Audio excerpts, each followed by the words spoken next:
Trump called her terrific. The appearance came the same day Pence testified before a federal grand jury as part of a special counsel Jack Smith investigation into Trump's efforts to overturn the 2020 presidential election. A recent comment by a Montana Republican state lawmaker who sponsored legislation to ban gender-affirming medical care for transgender minors has gone viral and drawn backlash. Republican State Rep Carrie Seekins Crow suggested during a floor debate that she would rather risk her daughter dying by suicide than allow her to transition genders. Seekins Crow did not say that her daughter identified as transgender, but said she was, quote, one of those parents who lived with a daughter who was suicidal for 3 years, close quote. As Florida Governor Ron DeSantis prepares to jump into the presidential race, a growing number of his supporters say he is sorely in need of a change in strategy if he is to have any chance of beating Donald Trump for the GOP nomination. They point to his drop in the polls, his lack of outreach to potential supporters who have instead backed Trump, and the policy issues he has focused on. He's spending his time battling one of the largest employers in the state, which of course is Disney, moving to the right on abortion, and cleaning up verbal missteps on the war in Ukraine. There's no conservative-liberal divide on the U.S. Supreme Court when it comes to calls for a new enforceable ethics code. All 9 justices, in a rare step, on Tuesday released a joint statement reaffirming their voluntary adherence to a general code of conduct, but rebutting proposals for independent oversight, mandatory compliance with ethics rules, and greater transparency in cases of recusal. The implication, though not expressly stated, is that the court unanimously rejects legislation proposed by Democrats seeking to impose on the justices the same ethics obligations applied to all other federal judges. A Texas man on a date who paid $40 to park only to learn inside a Houston burger joint that he was scammed allegedly went back and fatally shot the man posing as an attendant and then returned for dinner. 29-year-old Eric Aguirre allegedly told his date everything was fine and that he just scared the man after returning to the Rodeo Goat restaurant from the parking lot. They then started walking to a table but left to eat someplace else after Aguirre looked uncomfortable.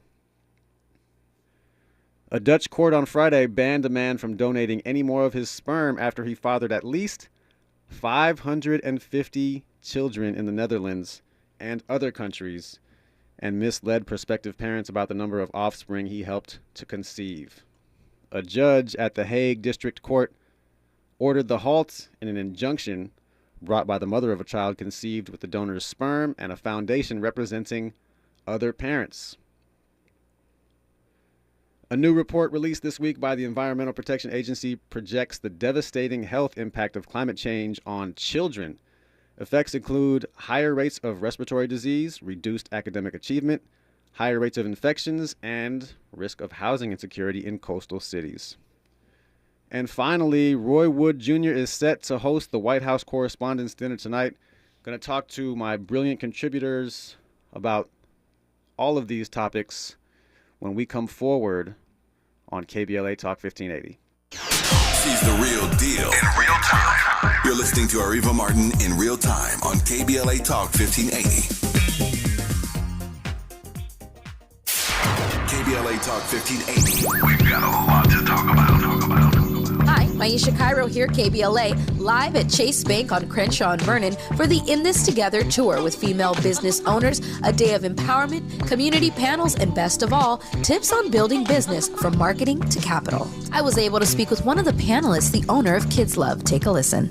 So Kids Love, KIDS-LUV, is a first-to-market zero-sugar, vitamin-enhanced functional beverage for kids. So the zero sugar is really important because if not, the sugar gets on the teeth, it can cause cavities. So as a mom, I love this vitamins and hydration in one. Tell us what's happening here with Chase Bank today. So I would say, I think what Chase is trying to do is create a community actually for entrepreneurs, a place where people can go. They have the space to do it. It's a beautiful space. And to be able to have these conversations. There are so many benefits to being a women-owned and certified business, from a standpoint of getting into stores, not paying the slotting fees of what it takes to be in stores. So I think Chase is trying to bring awareness to a lot of the things that people just don't know about, that not only the bank can help, but outside of the bank, their relationships can help create. That's beautiful. And I know, this is how we build equity in communities of color, is kind of spreading that information and that knowledge. So thank you for being here today and doing your part and letting these women know that it is possible. For KBLA 1580, I'm Maisha Cairo in the community with Chase.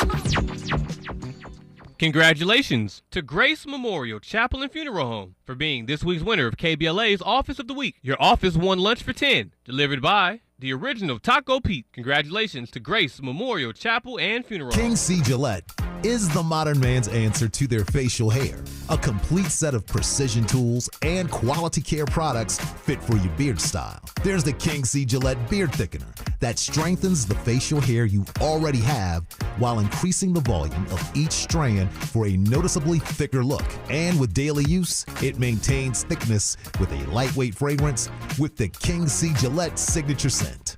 Master your style with King C. Gillette. Here at NerdWallet, we often see people struggle with financial decisions, like with Helen. Hey, Helen. Hello. Helen, you're all over the place. I'm trying to pick a rewards credit card, and I've ended up, everywhere. With NerdWallet, you don't have to feel all over the place. NerdWallet has side-by-side comparisons of top credit cards. So whether you need a card for groceries or travel, the smartest card for you is right there. Wow. Now I'm in one place with the right travel rewards card. Nice. Nice indeed. NerdWallet, the smartest decision for all your financial decisions. The way we spend our time defines who we are. You're listening to Areva Martin in real time on KBLA Talk 1580. We're back on Areva Martin in real time, the Friday edition. I'm Avi Bernard with you every Friday from 4 to 6 p.m. Coming up later this hour, we will have our Friday segments, What in the White Privilege. I know I've been gone the last couple of Fridays, but can't wait to get to that a little bit later. And coming up in hour number 2, we're going to be talking about side hustles. We're going to talk to a musician who has had a very successful career, won many awards while still having a regular job, and something that people here in LA and I think increasingly all around the country are having to deal with, having to do, as in terms of having a regular job while pursuing their dreams. He has a book called Side Hustle and Flow. His name is Cliff Beach. We're going to be talking to him in the 5 p.m. Pacific hour. But first, I am joined by two of my awesome favorite contributors, Chris Walton, former chair, Democratic Party of Milwaukee County, and Dr. Jason Nichols, contributor for Newsweek, senior lecturer at the University of Maryland as well. So glad to have you both here. I want to first jump into this Donald Trump embrace of this woman, of course, white woman, of course, who she wants former Vice President Mike Pence executed for treason. And she was at the January 6th insurrection. She served prison time for her actions that day on January 6th. And she just got to meet her bestie, her idol, Trump. And Trump said she is terrific. Now, Trump hasn't been shy about his embrace of the January 6th defendants. He had a choir of them singing at one of his rallies, or at least a video of them singing. So, this is not entirely surprising. But, Chris, I want to get your take on this latest embrace of the January 6th fellowship. It's always good when people can get back together for a family reunion, I guess. So, this is a mess. This is a completely total mess. Donald Trump literally tried to launch a coup in the United States. And so for, him to be embracing these people, this isn't a surprise. This is who he is. The question is, will the American people want this? Do they want this back? Do they want 4 years more of this insanity? So this is nothing new. Hey, I'm not shocked by this at all. And I hear you on that, Chris. I don't think it's shocking, but Dr. Nichols, is this kind of thing gonna, as Chris mentioned, are people gonna get more and more tired of this kind of thing? We all know that he liked what happened that day. He didn't want them to leave. He was asked repeatedly to tell them to leave, and he didn't until very late in the day. And he said they're very special people, and so many examples of him being on their side and all of this. But is this kind of thing gonna hurt his reelection in any way? His reelection bid? Well, I don't think necessarily this embrace is what's going to do it. I think he's going to go around the country and try to stir up his base, and his base are those January 6th people, or the people who sit around and say that January 6th was a hoax, or that it was perpetrated by the FBI, or that it didn't, it wasn't as bad, and they come up with excuses mentioning Black Lives Matter. Whatever it is, that's who his base is. That's who he's trying to lean into. And politically and strategically, it's actually not a bad idea to lean in and let your base know that you're with them. I don't think, and I don't see a path where Donald Trump expands his base at all, gets those independent votes. I don't think that this helps him. I don't think it necessarily hurts him a ton, but the fact that he's leaning in on this election lie even today, I don't think helps him at all. And of course, if E. Jean Carroll's case on rape, it looks like if she actually comes out the victor in that defamation case, I think that hurts him even more. And I think that's one of the reasons why you're seeing him soften his stance on abortion and all that, because he knows he needs suburban women. I think he's going to take Tim Scott as his running mate, because I think he wants to shave off as many black men as possible, who are more pliable, of course, than voters than black women. I think he's going to pull out all the stops, but I don't think it's going to be enough to expand his base. And Democrats, even though a lot of people are saying they don't like Joe Biden, he's old, I think you need to, put that aside and stick with Joe Biden and get out there and vote, because, of course, they're going to try and limit black and brown votes as much as they can. You said a lot of interesting things there, Dr. Nichols, but one of which I want to follow up with you on about is that you don't see any path for Trump expanding his voter share. So even if he were to, as you mentioned, he is trying to soften his stance on abortion, especially in comparison to Ron DeSantis. But even if he were to, say not be as outwardly supportive of like the insurrectionists, which I think, all the polls show that people think that it was wrong what happened that day and that those people deserve to be punished. So even if he were to not be as outwardly supportive of them and to kind of, soften his stance on things like that, because I don't think he would lose those supporters unless he absolutely told them to, to F off. But I think that, I want to get your opinion. You don't think that anything he could do at this point would kind of make the undecided voters, or the nonpartisan voters, the independent voters rather, be more likely to vote for him? Well, I think he's definitely going to have to show, because Democrats, part of their game plan is to talk about MAGA extremism. And if he makes it seem like, hey, MAGA isn't extreme, I'm not extreme, we're your neighbors, we're regular people, we just have, different views or conservative views, they're really the intolerant people. And I think if he leans in on some of these culture war arguments that are actually popular, I see a lot of black people sharing like the anti-trans stuff. One of my boys, if he's listening, please stop inboxing me that stuff. Because he knows I'm supportive of LGBTQ people and all of that. But this whole, I think there are a lot of Americans who are who might be motivated by a lot of this culture war stuff. And if he brings in someone, like I said, like a Tim Scott, who is seen as a moderate, I don't think he is a moderate, but he's seen as moderate, he'll come across as, hey, I'll be the adult in the room with Trump, I'll mellow Trump out and take some of the more mellow stances on abortion and other things. He could potentially, Americans have short memories. So he could potentially get a little bit of that independent vote. I mean, we are just getting past an inflationary environment, and there economic headwinds, out in front of us. Mm-hmm.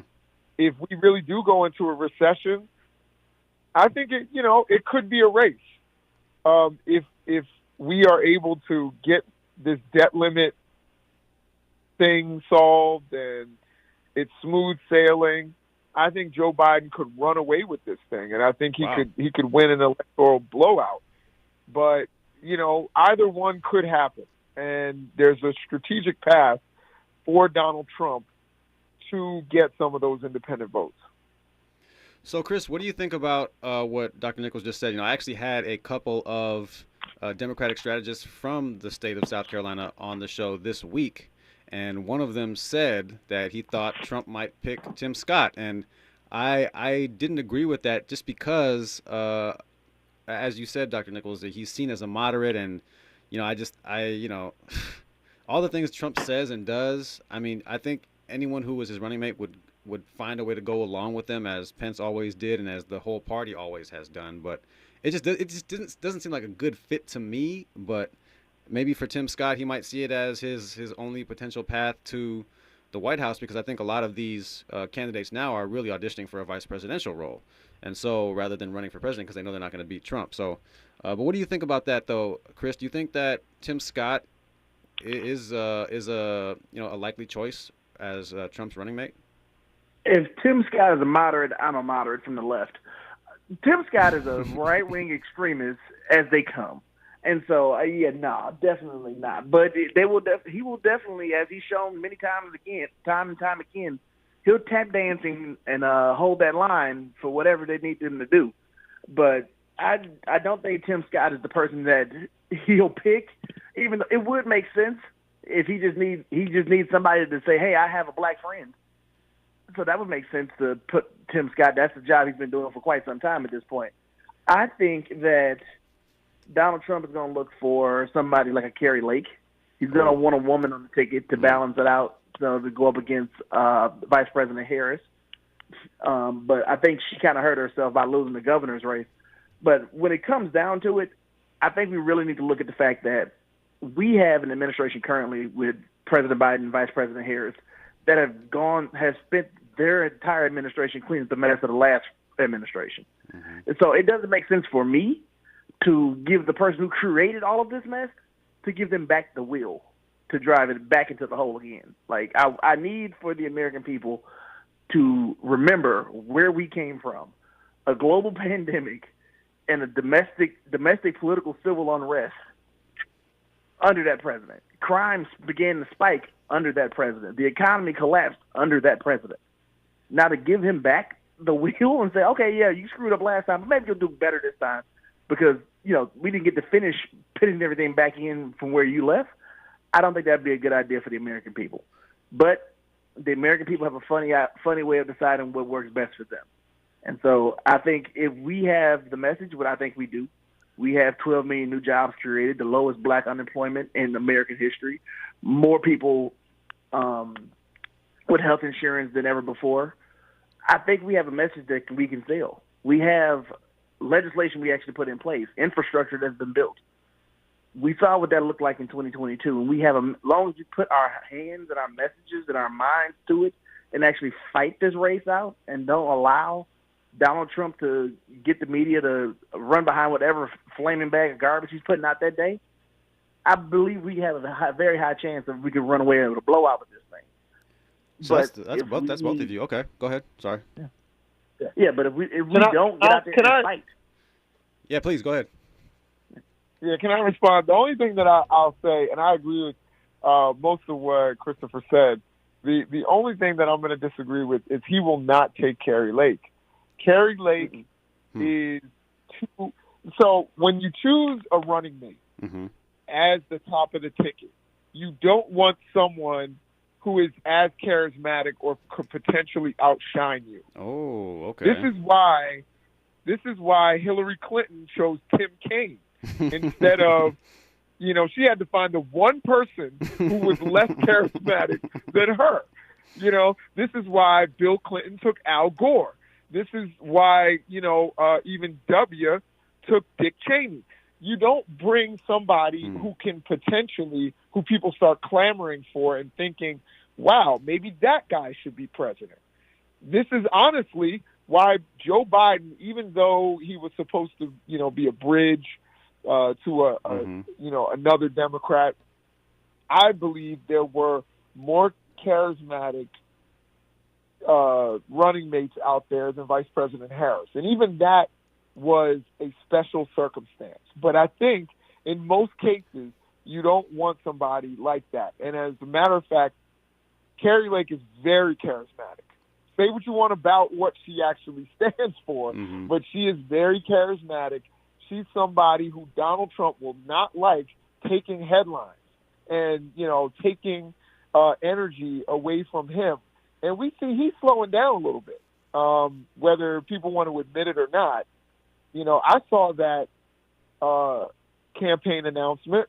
It was really low energy. So I don't see, I don't see him taking someone like Carrie Lake or even a Marjorie Taylor Greene. I see him taking somebody that he knows will never steal a headline from him, because he's also very, very much egotistical. So I think he takes someone like he took last time, Mike Pence. So he's going to, Nikki Haley's not going to steal a headline. Tim Scott is not a headline grabber. He's not an attention grabber. He's not the biggest guy in the room. Ron DeSantis isn't, but Ron DeSantis had a moment of popularity, and he doesn't like Ron DeSantis. Well, yeah, they're not friends anymore, so he's not going to pick him. Right. So I really don't see. I would mark all those people off the list. Not DeSantis. He's not going to take, and he's more popular than DeSantis in Florida, so that doesn't help him. And I think Tim Scott is the guy. I don't see him taking someone like Carrie Lake. I think Carrie Lake, if she had won that governor's race, she would be the heir apparent to the MAGA movement, but she lost. So, that's where Christopher and I definitely agree on that.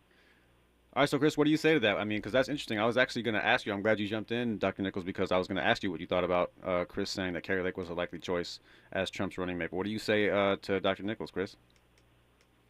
Actually, I agree, because I don't think Carrie Lake lost, I don't think she'll actually be the nominee. I think more than likely she'll probably try to make a run for that U.S. Senate seat down there in Arizona.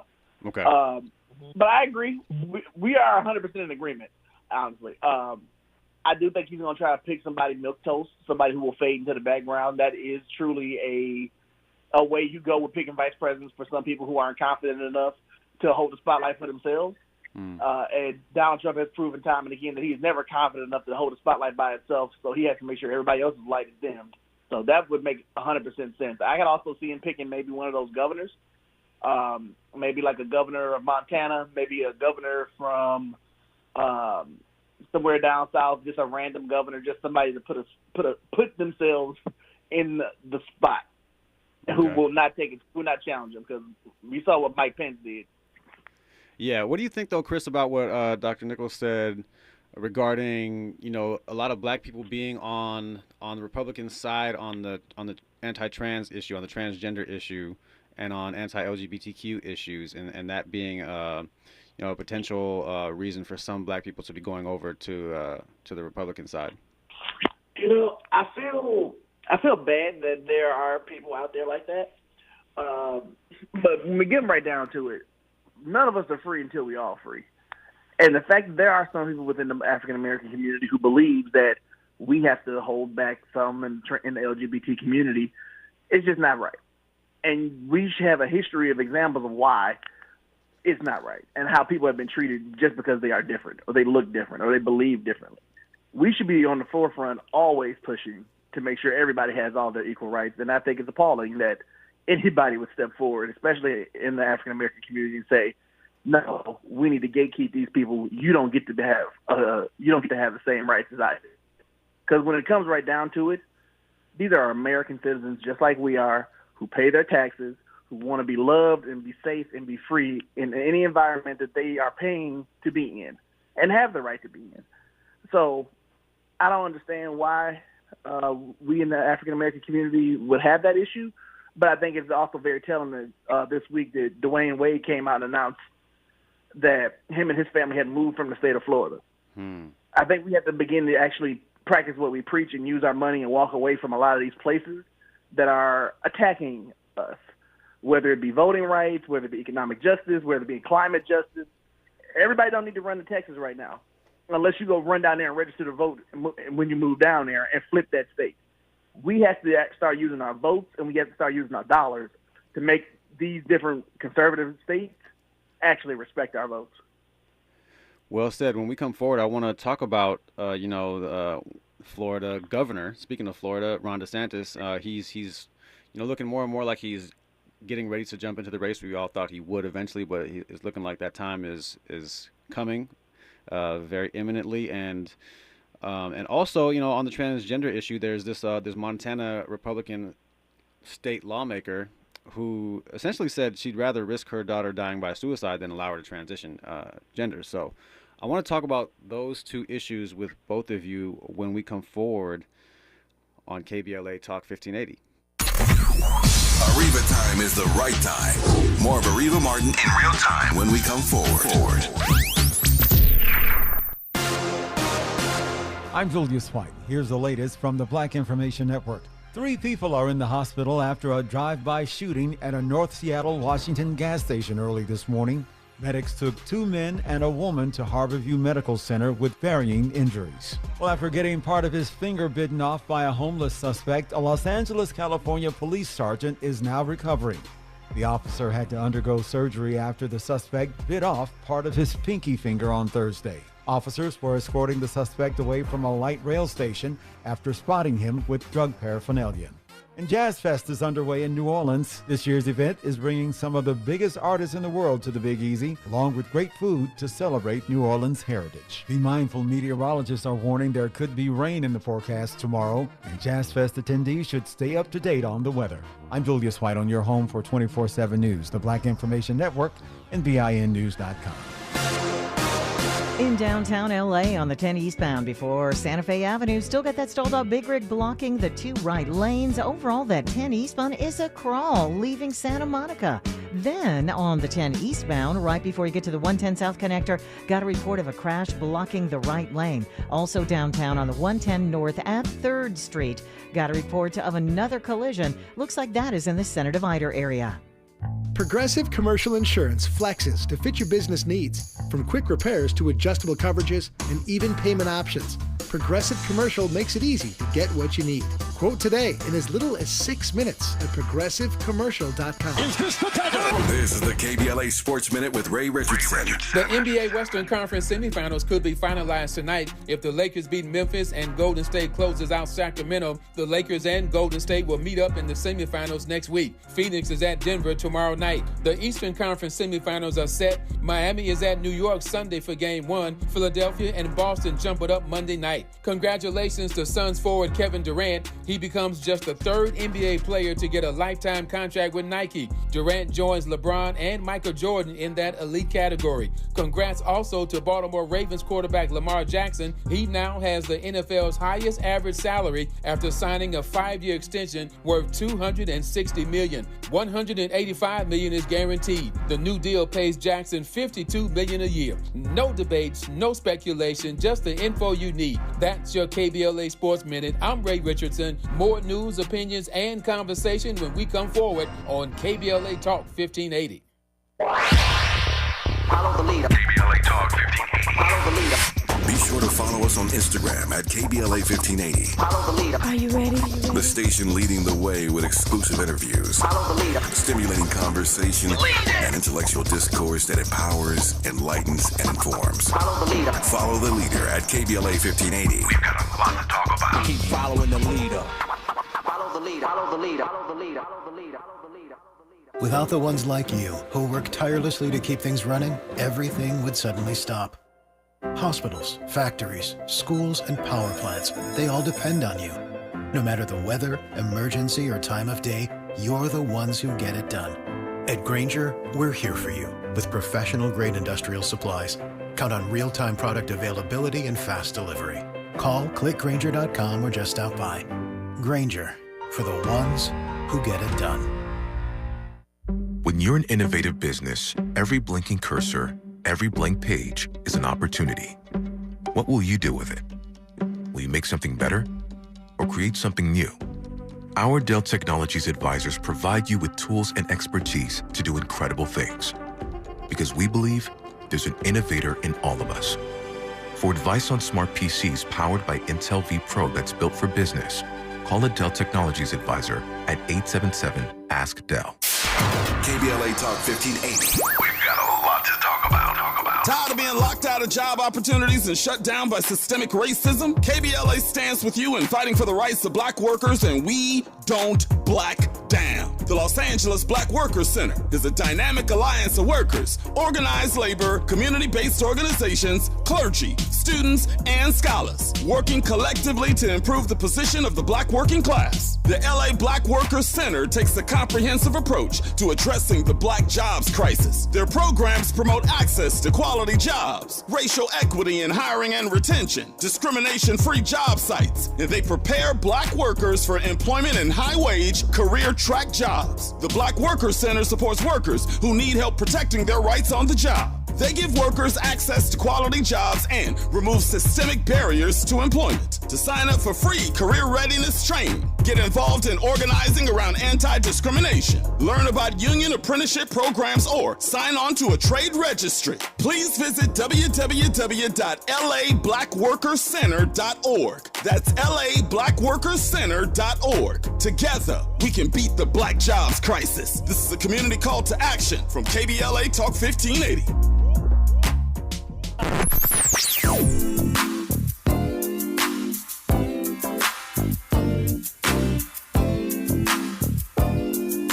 This is KBLA Talk 1580. Talk radio. That's music to your ears. We're unapologetically progressive. KBLA Talk 1580.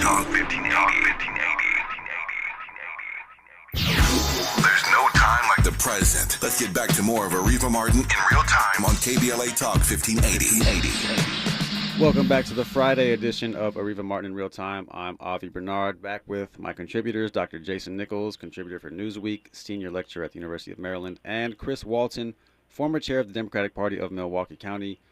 All right, gentlemen, let's talk about this Montana state lawmaker. She said, we were just talking about the transgender issue in the black community, but it's really it's an issue that's really on the minds of Republicans right now. They're really trying to clamp down on transgender use, the transgender use of bathrooms. They're trying to ban drag shows and really just being involved in the lives of the transgender community in ways that have nothing to do with them or have anything to do with any kind of policy. And it just seems to me like they just have a lot of contempt for that community. And this Montana lawmaker, though, she essentially said she would rather risk her daughter dying by suicide than allowing her to transition. She said that she was, quote, one of those parents who lived with a daughter who was suicidal for 3 years. And so I wanna start with you on this, Dr. Nichols. What kind of message is this sending? If this is supposed to be the All Lives Matter crowd, this is supposed to be the the every baby deserves a chance, every fetus is a baby, right. And so what is this saying about Republicans, both what she said and the Republican movement against the transgender community on the whole, Dr. Nichols? Yeah. So first of all, I just want to correct one thing. You said every fetus is a baby. They actually believe in embryo, which is before you become a fetus. That's what I meant. Thank you. 6 weeks. Thank you for that. Exactly. Exactly. Like that cluster of cells is a baby. They think the sperm is a baby pretty much. They don't even want. Some of them don't even want you to use contraception. But yeah, but you're right. I appreciate that correction. No doubt. I don't know if I can say this, but they probably don't even want you to pleasure yourself. You're killing babies, I guess. anyway, I don't want us to get the FCC to give us a call. So No, I think you're fine so far. I think you're okay on that one. Okay. Well, on the transgender issue, first of all, anyone,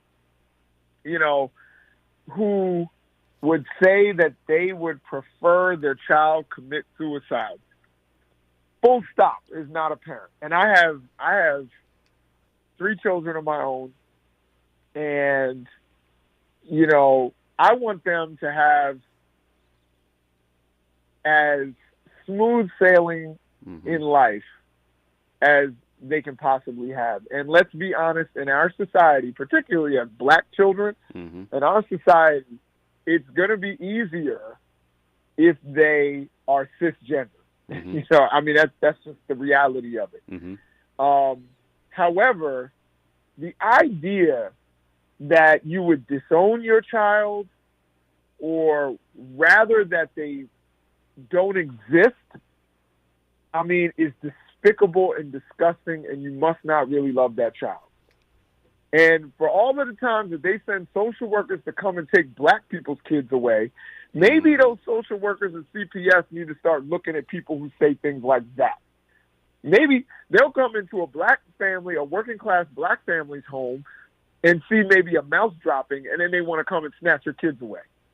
But then you have somebody who says, I'm okay with my kid committing suicide rather than living their truth, and, nothing happens. It's okay. She's a great mom. So that it's that absurd. The one thing I will say for Democrats is, and the left in general, is that they haven't come up with a coherent answer for this. And that's something that, I discussed with another host, I think last week or 2 weeks ago, when you were out. It's like Democrats haven't had a real response. So Republicans are running away with this. And I just want to say that when we're talking about transgender athletes, for example, they're saying they're ruining women's sports. And a lot of women are actually concerned when, in fact, when you look at the statistics, most states don't even have a single transgender athlete. Transgender athletes are, they say, K through 12, transgender athletes make up about 1.8% of all the athletes in the country, like high school athletes. And of all of the students in that generation. Okay. And of that 1.8%, 12% of the 1.8% want to play sports. And even fewer actually win. So we're making this huge thing. Like, for example, I was looking this up in the state of Utah. There are 75,000 high school athletes, and 4 of them are transgender. Wow. And in many states, they don't even have, that have passed these laws, don't have a single transgender athlete on record. So they have created this narrative around a problem that doesn't even, or an issue that doesn't even exist.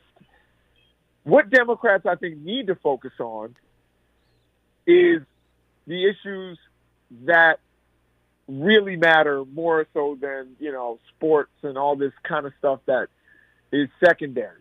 Is we want trans kids to not be homeless, not commit suicide, not get bullied at school.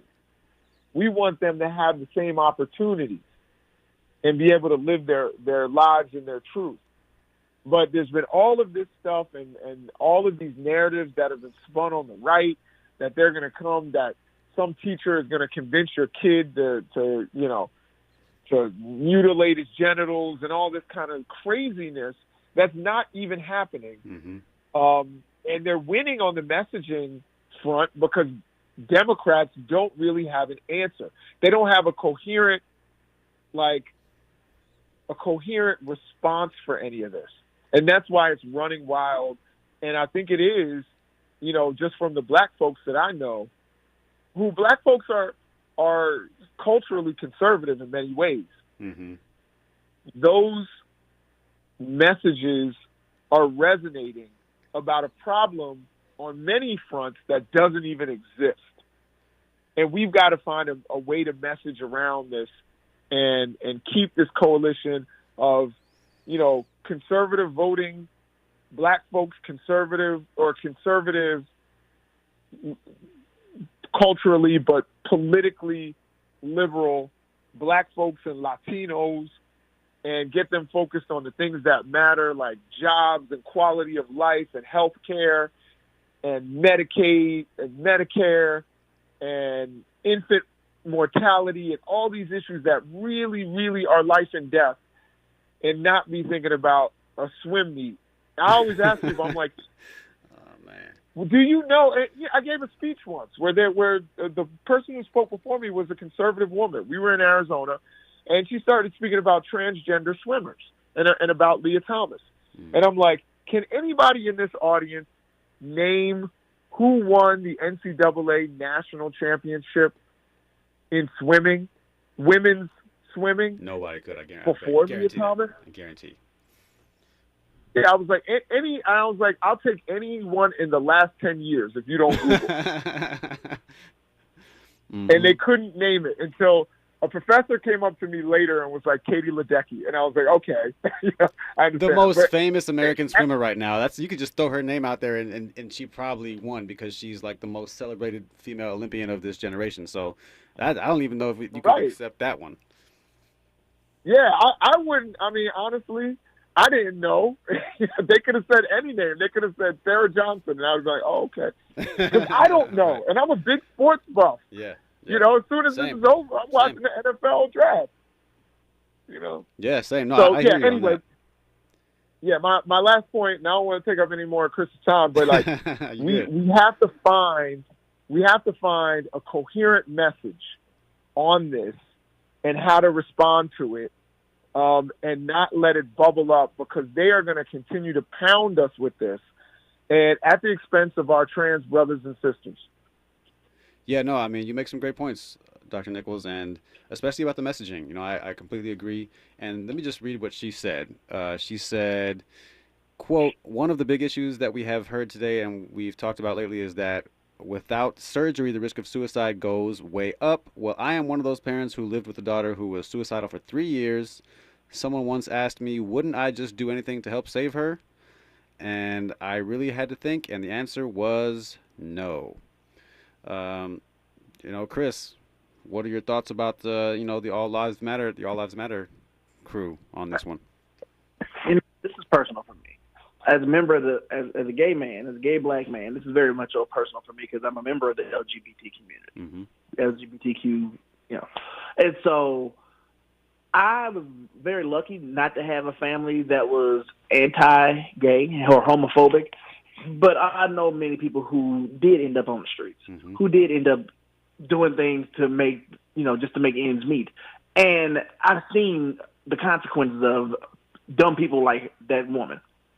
And so for me, it's a tragedy. And I completely agree with everything Dr. Nichols said. There was nothing that he said that I disagree with. And we have to find a way to message that also going forward from the Democratic Party, from the left. Because we kind of deal with a lot of arguments that are just intellectually high-minded, but we're fighting against people who don't have intellectually high-minded ideas. They're literally pointing at somebody to say this person is to blame, and this is what we're going to do to fight this person. This is the same playbook they pulled out in 2004 when they ran those gay marriage amendments all across the country to make sure George W. Bush got reelected. And now 70% of the American people support marriage equality. So, we have to stand on the issues and stand on the right side of history. What they're doing is targeting a minority group, and they need to stop. And we need to fight that tooth, nail, and claw from this day forth and make it very clear and very plain where we stand at. Yeah, this is not an issue that is an actual issue every day. The same thing goes all the way back to the bathroom bill back in North Carolina. So people are going to be going into the bathrooms. They're looking for, this is a solution in search of a problem. Right. And we need to make sure we fight back on this. Yeah, and that bathroom conversation is still going on. Republican legislators in Kansas just passed the most sweeping transgender bathroom law in the United States yesterday. So I hear you on that, and I appreciate you sharing your personal experience with us. I mean, it's really sad that this woman really said, you know, I'd rather have my daughter commit suicide than, you know, go ahead and allow her to transition. When we come forward, I do want to get into what in the white privilege, as well as maybe a couple of slightly lighter topics. Well, I guess one in particular, this Dutch man who has fathered at least 550 children. So he got banned from the sperm bank. We'll talk about that when we come forward on KBLA Talk 1580. She's the real deal in real time. You're listening to Areva Martin in real time on KBLA Talk 1580.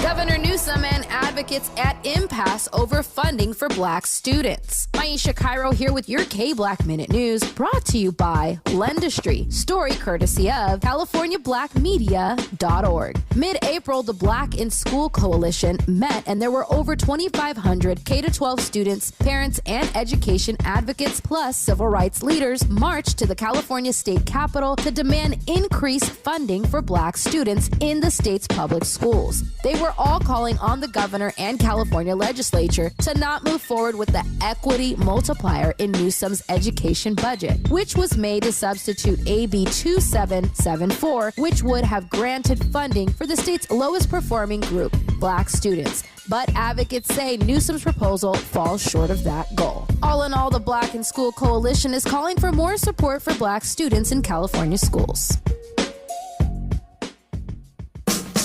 The Los Angeles Urban League and Parkside Economic Development Corporation are working to close the wealth gap between black and white households. BWARP, the Black Wealth Attainment and Retention Program's free virtual workshops will help your family acquire, gain, maintain, and pass down legacy wealth. Learn from the experts about making more with what you have, the Black history of money, joining the Smart Investors Club, preserving your assets in tough times, crypto, cash in or cash out, the wealthy mind and body. Register for this free series that could change your financial future at laul.org/BWAARP. Don't miss BWARP, the Black Wealth Attainment and Retention Program, every second and fourth Thursday in February, March, and April at 6 p.m. Pacific Time. Register now at laul.org/BWAARP.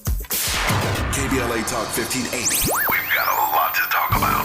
KBLA Talk 1580 joins you in standing for voting rights. When We All Vote is a leading national nonpartisan initiative on a mission to change the culture around voting and to increase participation in each and every election by helping to close the race and age gap. Created by Michelle Obama, When We All Vote brings together individuals, institutions, brands, and organizations to register new voters across the country and advance civic education for the entire family and voters of every age to build an informed and engaged electorate for today and generations to come.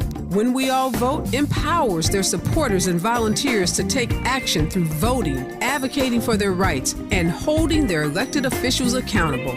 Please visit whenweallvote.org to stand up for your rights, voting rights. This is a community call to action from KBLA Talk 1580. The way we spend our time defines who we are. You're listening to Areva Martin in real time on KBLA Talk 1580. It's Areva Martin in real time, the Friday edition. I'm Avi Bernard, and I am joined by my excellent contributors, Dr. Jason Nichols and Christopher Walton. And at this time, I want to get into what in the white privilege. It's white. So Senate Republicans this week blocked Democrats' attempt to preserve the Equal Rights Amendment in the Constitution, arguing the measure was unnecessary. The resolution would have removed the deadline for the ratification of the Equal Rights Amendment, which prohibits discrimination based on sex. And so, of course, when Republicans don't want to do something that would help non-white men, they say it's unnecessary. This is how the Voting Rights Act was allowed to be gutted in the 2010s. And apparently just because the Supreme Court said, you know what, voting rights, we're good now. There's no more discrimination. We're good to go. Not an issue, not necessary, so let's just take it out.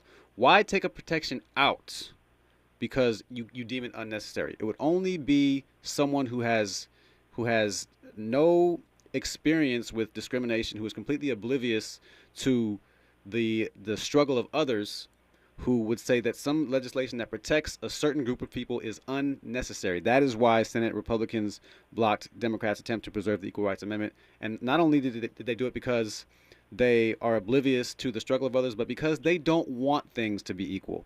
They enjoy their privilege, and you know this how the saying goes: when you're used to privilege your whole life, equality feels like oppression. And so they don't want things to be equal. They want to live in that privilege. They don't want the Equal Rights Amendment to be in the Constitution. They don't want voting rights to be fair because they want to maintain their privilege and maintain their power. And that is why Senate Republicans are the subject of this week's What in the White Privilege. It's white. All right, gentlemen, I want to talk about this before we run out of time. A little bit on the lighter side, perhaps, unless you're one of the 550 children, at least, who has been fathered by this man in the Netherlands. He has been banned from the sperm bank. And they say at least 550 children he's fathered in the Netherlands and in other countries. And he misled prospective parents about the number of offspring he helped to conceive. And I don't even have a question, guys. I just want to get your reaction. We can start with you, Chris. Wow. 550 plus. He must be related to Nick Cannon. Nick Cannon's doing it without the sperm bank, though. Nick Cannon is doing it the old-fashioned way. This is true. This is true. Hey, more power to him. Wow, that's really all I can really say about that. That is a man with a lot of time on his hands. Yeah, and I guess maybe it was just his job. Maybe because I think they pay you. I mean, I wouldn't know from personal experience. I think they pay you when you donate sperm. And so I don't know, Dr. Nichols, what's your reaction to this this Dutch devil dog or whatever you want to call him? Well, the first thing I'll say is it looks like a lot of the time he has more than time in his hands, in order to make that happen. I think it's really funny and really interesting because I remember being on a train and I met this woman and she told me that she was going to meet her brother. And this was the first time they were meeting. Her father was a Rolling Stone, and apparently he had a whole different family. And I remember talking to her. She had been drinking a little bit, and she was like, "I just hope I didn't sleep with him." That's what she said to me.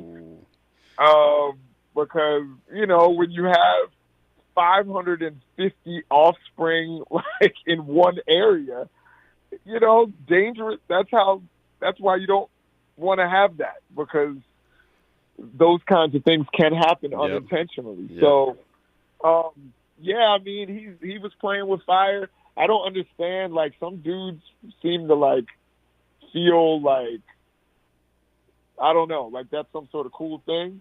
But I guess having kids and not having to take care of them and get paid on the other end, I don't know. I guess he's getting some sort of fulfillment out of that. I don't get it. But more power to him, and God bless those kids. Yeah, I think less power to him. He needs to stop. He needs to just quit where he's at. But before we run out of time, I want to ask y'all about the White House Correspondents' Dinner tonight, and get your thoughts about Roy Wood Jr. Being the host, and what you're looking to see tonight. I know that we're back with being able to have these dinners when Trump was so thin-skinned that he just made it so that we couldn't have them anymore. But what do you think about this, Chris? If you can give it to me in 30 seconds, your thoughts on Roy Wood Jr. hosting the White House Correspondents' Dinner tonight. I'm looking forward to watching it. I wish I was watching it in person, but I'm definitely looking forward to watching it. I've been watching these going back probably about 20 years now. So these are always a fun night in Washington. The media is all engaged, and this year the vice president and the president and the first lady and the second gentleman are all going to be in attendance. And remember, this is where President Obama roasted Donald Trump that last time. So I'm looking forward to seeing how everything goes. This should be fun. Roy always does a great job. All right, Dr. Nichols, you get the last word, 30 seconds. What are your thoughts about Roy Wood Jr. hosting tonight? Yeah, no, I think it's going to be hilarious. I'm a big fan of Roy Wood Jr. I was supposed to be in D.C. for some of the events, but it's raining, so I decided I'm still and watch the draft, and then maybe if I can catch a little bit of Roy Wood, I will definitely watch it. But I'm sure there's going to be lots of clips on Instagram and TikTok and all the social media. And I hope President Biden doesn't roast anybody too hard, because that's what gave us Donald Trump. Just chill out. Don't roast anybody. Yeah, I don't know if Biden has the same power to hurt people's feelings as Barack Obama did. But I hear your point on that one. I'm looking forward to it as well. I'm gonna have to watch it on YouTube because I'm gonna be knee deep in that Laker game tonight. So, but gentlemen, it's always a pleasure to speak with you and hear your perspective. Really appreciate your time and your talent. Thank you very much, Christopher Walton and Jason Nichols. Always a pleasure. Thanks. Thanks a lot, Avi. Thanks, Chris. I'll see you guys soon. See you guys in a couple of weeks. And when we come forward, I am going to be having a conversation about side hustles. The gentleman joining me, his name is Cliff Beach, which is a name that sounds like it's too good to be true. Sounds like you made that one up. I'm going to ask you if that's your real government name when we come forward, and also have a conversation about his book. It's called Side Hustle and Flow, and also get a taste of his music when we come forward on KBLA Talk 1580. KBLA 1580 Santa Monica. I'm Julius White. Here's the latest from the Black Information Network.